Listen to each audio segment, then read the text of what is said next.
There's a huge amount going on, and the feeling across the industry, certainly for some areas, is that the Information Commissioner and the office itself is not being an effective regulator.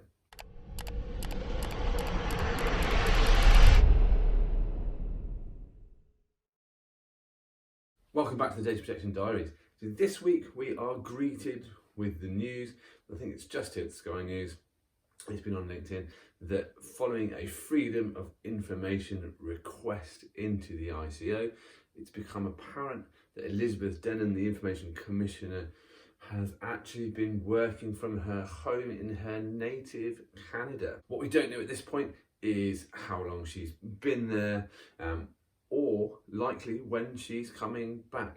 Now this is causing quite a stir in the privacy industry, mainly because in the last 2 years since the GDPR came into force, there has only been one actual fine against any organisation for a breach of the GDPR, despite a number of relatively high profile incidents, including obviously BA and Marriott.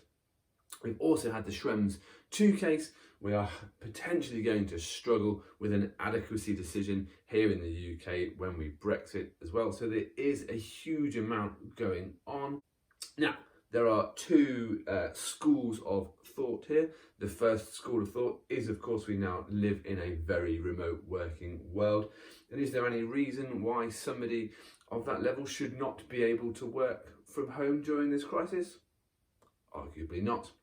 And I don't think that's the key crux of the issue here. So the Freedom of Information request that was put in by Tim Turner clearly states that they are aware that the Commissioner has been working from her native Canada.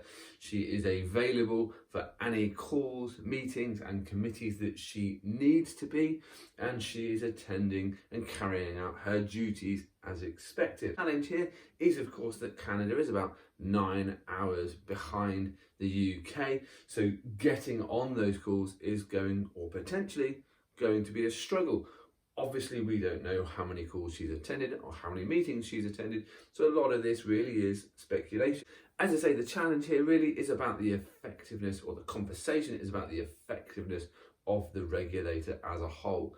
Both the BA and the Marriott fines or proposed enforcement activities have been pushed back repeatedly. There was an intention to fine issued for both of those organisations, but no actual fine has been issued.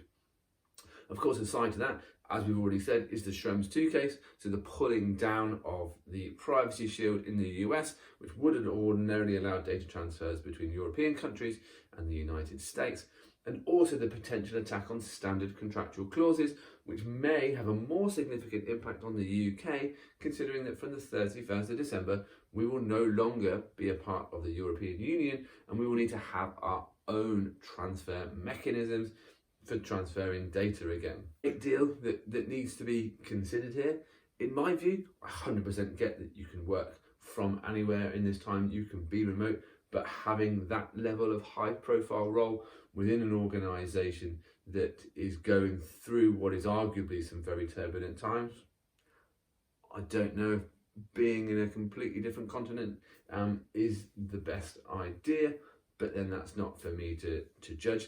What I would like to see is more effective activity coming out from the regulator, start seeing some actual fines like we start to see through Spain, Italy and Germany, and really enforcing the regulation in the country to get people and organisations thinking about why privacy is important. I think we need to be very careful not to turn this into a conversation about remote working, because that was not the original intention. But obviously there are two sides to every story, and I for one am really looking forward to what Elizabeth has got to say, and we're going to see what comes out of that. And once we know more, obviously we'll report back here. If you find this content useful or interesting, please do give us a like, give us a comment, subscribe to the channel, help us reach those 300 subscribers. Really helps us to spread the news, and just continue doing this because we enjoy it and we hope you enjoy it too. But for now, that's it, and we look forward to speaking to you again soon.